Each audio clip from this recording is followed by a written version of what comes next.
Tendering का लंबे time तक विरोध हुआ। ई टेंडरिंग के बाद का कोई है कि इतना पैसा हम दे चुके हैं, जबकि ई टेंडरिंग का तो विरोध सरपंच कर रहे थे।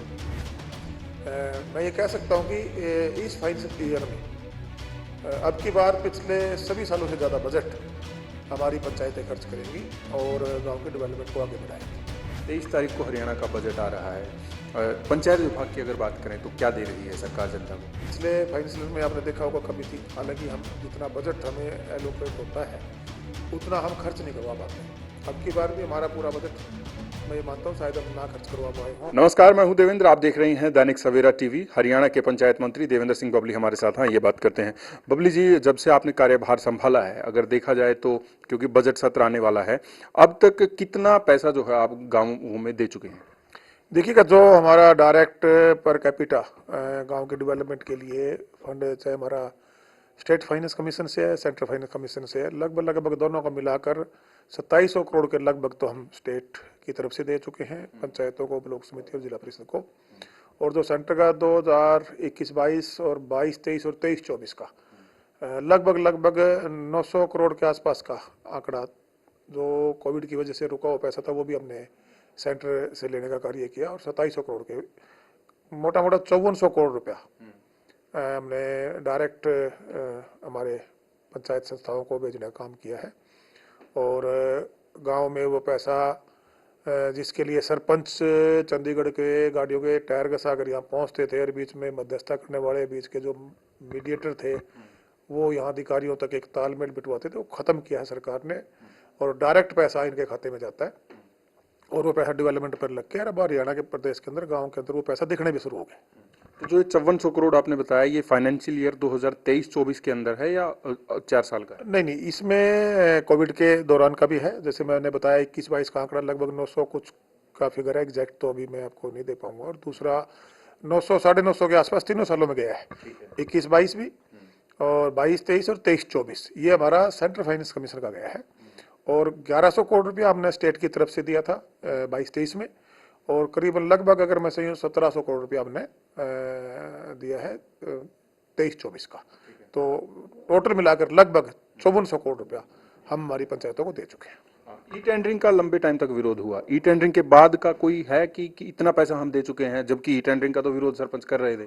देखिएगा, उसमें कुछ दिनों के बाद बहुत कम लोग थे वो, उसके बाद मैनुअल भी सरकार ने इनको अलाउ किया हुआ था और अब तो थोड़ा सा और रिलीफ दिया है हमने। मैं ये कह सकता हूँ कि इस फाइनेंशियल ईयर में अब की बार पिछले सभी सालों से ज़्यादा बजट हमारी पंचायतें खर्च करेंगी और गांव के डेवलपमेंट को आगे बढ़ाएंगी। एक स्टेडियम बनाने की योजना आपकी थी, कितने गांवों में हम मान लें? और एक तालाबों का जो जीर्णोद्धार आप कर रहे थे, कितने तालाब ऐसे हो चुके हैं? देखिए, टोटल जब चिन्हित किया हमारे डिपार्टमेंट के और पोर्ट अथॉरिटी के माध्यम से, तो 19,000 का आंकड़ा हमारे पास आया था। उसमें से 18,000 कुछ पंचायतों में थे, 11,800 के आसपास का आंकड़ा है जो पॉल्यूटेड थे। फर्स्ट, सेकंड और थर्ड फेज में जहां काम स्लजिंग के, डी वाटरिंग के और अमृत प्लस के जो चले हुए हैं, फर्स्ट, सेकंड और फोर्थ फेज में हमने 3900 कुछ का आंकड़ा उठाया था। उसमें से हम 2000 को इस फाइनेंशियल में कोशिश कर रहे हैं कंप्लीट करके देने का काम करें। और ये आने वाले समय में सभी जो जोड़ है, हमारी सरकार की योजना है कि उनका जीर्णोद्धार हम करके देंगे। इसी प्रकार आपने जो स्टेडियम की बात कही, हर 10 किलोमीटर में मैपिंग हमारी सरकार की तरफ से, डिपार्टमेंट की तरफ से की जा रही है। हर 10 किलोमीटर में के दायरे के अंदर हम एक स्टेडियम, जो हमारे ग्रामीण खेलों के लिए जिन सुविधाओं की जरूरत है, उसको भी हम आने वाले समय में करके दे रहे हैं। जो हैं उनको मेंटेन हों और नए बनाकर देने की सरकार की अगली ये योजना है।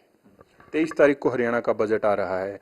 पंचायत विभाग की अगर बात करें तो क्या दे रही है सरकार जनता को? देखिए, बजट की ना पिछले फाइनेंशियल में आपने देखा होगा कमी थी। हालांकि हम जितना बजट हमें एलोकेट होता है उतना हम खर्च नहीं करवा पाते। अब की बार भी हमारा पूरा बजट मैं ये मानता हूँ शायद हम ना खर्च करवा पाए हों, क्योंकि थोड़े से चेंजेज हुए। एक ई टेंडरिंग पे गए, पंचायतें नहीं थी, उसके पहले कोविड था।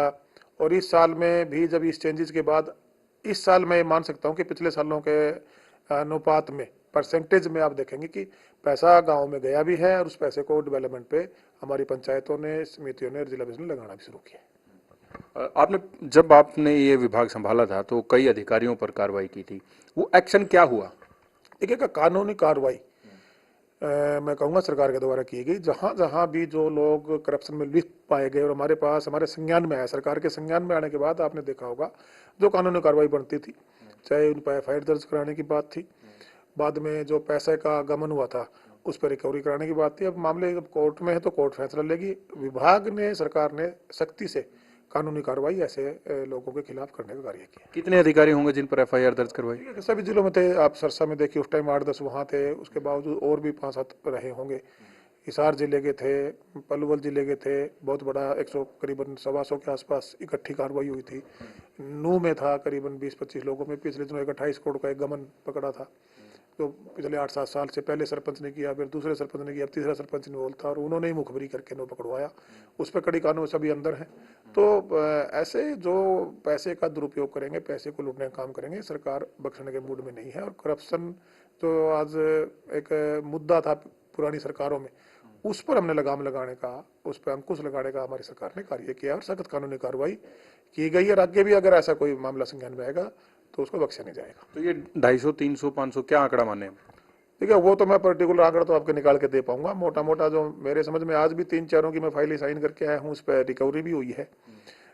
और कोई रिटायर हो चुके हैं लोग, उसके बावजूद भी कार्रवाई तो कार्रवाई है। एक बार जब वो उसमें आया है तो उसके एक प्रोसेस है, उस प्रोसेस के माध्यम से कार्रवाई बनती है और पैसे की रिकवरी सरकार वापस करा के लेगी। आपके मित्र थे अशोक तंवर, पहले आम आदमी पार्टी में थे, अब भारतीय जनता पार्टी में जय श्री राम बोल रहे हैं, क्या कहेंगे? शुभकामनाएं दूंगा। और लोकतंत्र है, जहां अपने किसी को भी लगे कि मेरे को अपने हल्के के लिए, अपने प्रदेश के लिए कहाँ मैं बेटर सेवाएं दे सकता हूं प्रदेश की जनता को, तो उनको लगा भारतीय जनता पार्टी में उनका भविष्य सुरक्षित है और वो प्रदेश के लिए कुछ कर सकते हैं, देश के लिए कर सकते हैं, तो उन्होंने ज्वाइन किया है। मेरी शुभकामनाएं हैं। तो आपकी बात हुई है पार्टी पुरानी छोड़ने के बाद और नई ज्वाइन करने? बिल्कुल, हमने बधाई दी थी उनको। और अभी फरीदाबाद में प्रोग्राम था, उस दिन मिलना भी हुआ था।